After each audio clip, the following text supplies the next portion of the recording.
Jadi hak tubik tu, itulah kata dia angan-angan manusia. Memang kalau kira hak manusia nak juga lebih pada hidup dia. Kalau kita andaikan 1000 tahun pun hidup, lebih lagi. Memang gitu. Manusia Allah SWT buat lagu tu. Kecuali orang yang ingat kepada keadaan diri dia lah. Ingat kepada dia tu sebagai manusia tu siapa, gapo sangat, nak sejauh mana sangat. Kalau nak lebih pun nak lebih selama mana, tak boleh.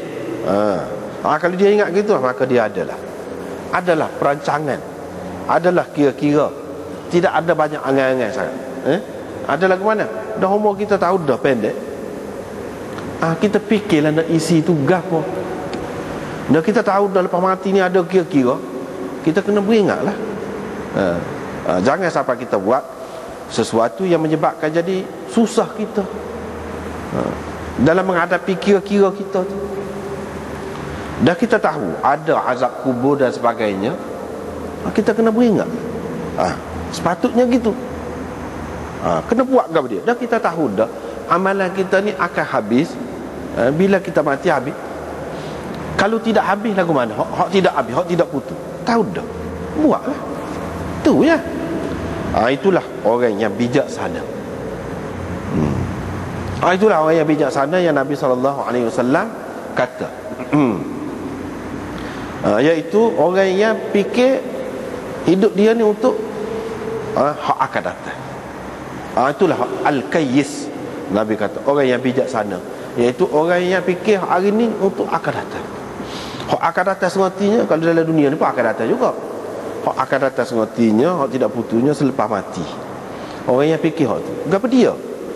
Jadi kalau dia ada fikir hak tu, dia tidak angan-angan saja, tidak tamani saja, bahkan dia buat, dia akan jadi orang yang bersungguh. Orang yang tidak tahu penat dalam buat kerja untuk kebaikan dia. Itu kelebihannya. Ingatkan mati itu. Ingatkan mati, zikrul maut. Kelebihan dianya iaitu kita cadas selalu untuk selepas mati. Gitulah. Dan banyak perkara yang akan datang ni kita tidak tahu. Banyak. Nabi SAW pun tidak tahu.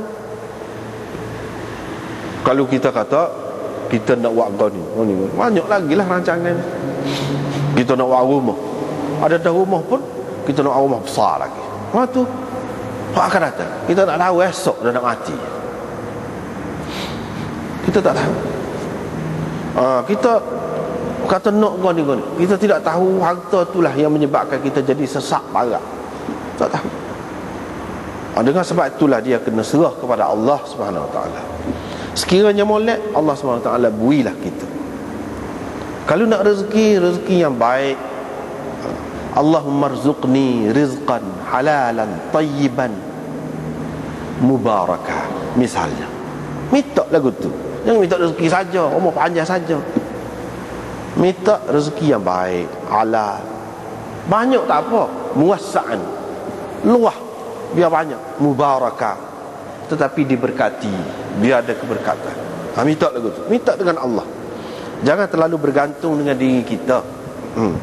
Kalau umur panjang pun lagu tu, biar umur panjang dalam sihat, dalam melakukan ketaatan kepada Allah. Sebab kita tak tahu hak akan datang tu.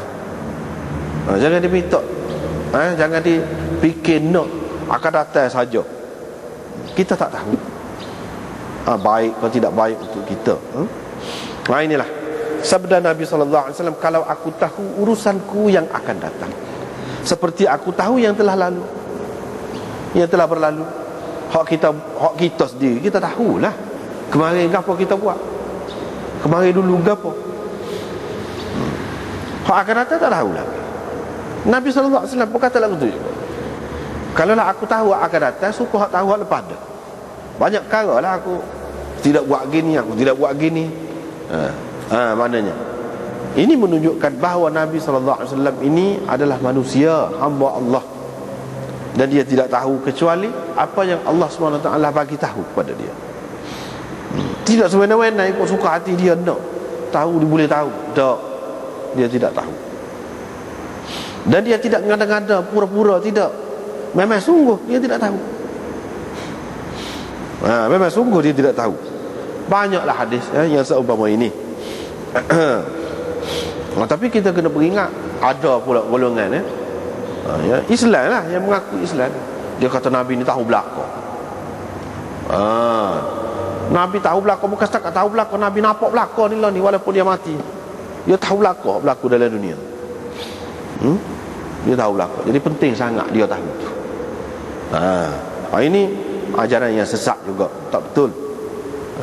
Lagu ni semua dalam hadis ni sebut, semua dalam Quran sebut. Lau kuntu a'lamul ghaib lastakthartu minal khair. Tuhan suruh kata, royak manusia ni, kalau aku tahu benda baik, benda molek aku tahu, tentu aku banyaklah ambil banyaklah molek tu. Maknanya tak tahu. Tuhan beritahu. Tidak tahu yang gaib illallah, Allah sahaja yang tahu. Ini beza. Sebab itu dalam Islam dia ada semua terpelihara ni, kedudukan Nabi ni. Kalau kita tengok Nabi-Nabi yang lain, agama lain, Nabi juga tapi dijadikan Tuhan. Nabi Isa, Nabi juga seperti Nabi kita lah. Tapi kan pengikut dia, mendakwa pengikut dia tu sudah buat dia Tuhan. Nabi Musa lagu tu juga. Tengoklah mana-mana. Bukan hak dulu, hak kedian. Hak kedian daripada Nabi kita. Hak kita tidak iktiraf lah dalam Islam, tidak iktiraf Nabi, tak boleh, tak mungkin lah ada Nabi. Rusak juga. Misalnya guru Nanak dianggap ni kemudian pengasas Sikh, ajaran Sikh, dia dianggap sebagai Tuhan oleh pengikutnya. Inilah rahmat kita, agama Islam ni dia terpelihara. Kedudukan Nabi lah mana tinggi, dia tidak Tuhan. Bila tidak Tuhan, dia tidak tahu. Inilah sifat manusia. Tu keistimewaan agama Islam. Agama Islam sahaja yang jaga benda ni, yang terpelihara. Tengok misal benda besar ni, benda besar tak boleh nak cari dalam dunia ni agama lain. Semua lagu tu kecuali agama Islam. Hak baru lagi pun punah dah. Punah. Usaha dulu. Jadi dalam agama ni hadis-hadis yang saya jelas tak tahu. Apa cerita yang Nabi SAW kata gini ni, hak masalah dia bawa pergi hadiu tu lah, nak pergi haji tu, nak pergi haji tu. Jadi dia kata, kalaulah aku tahu urusanku yang akan datang seperti aku tahu yang telah berlalu, tentu aku tak bawa hadiu. Tentu aku tak bawa hadiu. Dan tentu aku buka ihram supaya aku suruh kamu. Bila mana sahabat-sahabat tu buka ihram. Tapi Nabi SAW tak boleh lah muka dia bawa binatang kurban ni. Orang yang bawa binatang kurban dia tak boleh buka lah ihram dia, kecuali setelah lah sampai kepada tempat dia tu, binatang kurban itu.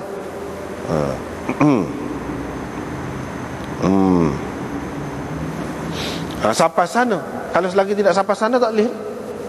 Tapi orang-orang yang tak bawa binatang kurban itu disuruh fasakh. Orang panggil faskhul haji ilal umrah. Disuruh fasahkan disuruh tukarkan haji tu, niat haji hak dulu tu talbiyah dah, ihlal dah, nak buat haji, labbaina bil hajj, kami ucap dah talbiyah, labbaika hajjatan. Misalnya dia kata gitu, itu ucap talbiyah untuk mengerjakan haji, suruh tukar tu jadikan umrah. Jadi sahabat-sahabat berpuasa keberatan lah. Sebab apa?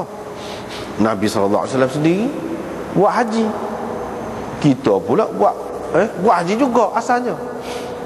Lepas pada tu Nabi SAW suruh tukar haji tu kepada umrah, dan suruh buka ihram. Bila sampai di Mekah buka ihram. Lepas pada tu bebas lah bila buka ihram. Hak semasa orang yang tidak pakai ihram boleh buat berlaku. Sampai bersetubuh dengan isteri pun boleh. Sampai ke peringkat tu, pakai wangi apa pun boleh. Hak mana terlarang semasa ihram itu boleh berlaku. Nabi SAW sendiri tak buka ihram dia, terus dengan haji. Sahabat-sahabat berasa tak sedap. Tak sedap dia berasa. Apalagi memang di zaman jahiliah, orang-orang jahiliah menganggap dosa besar, aib besar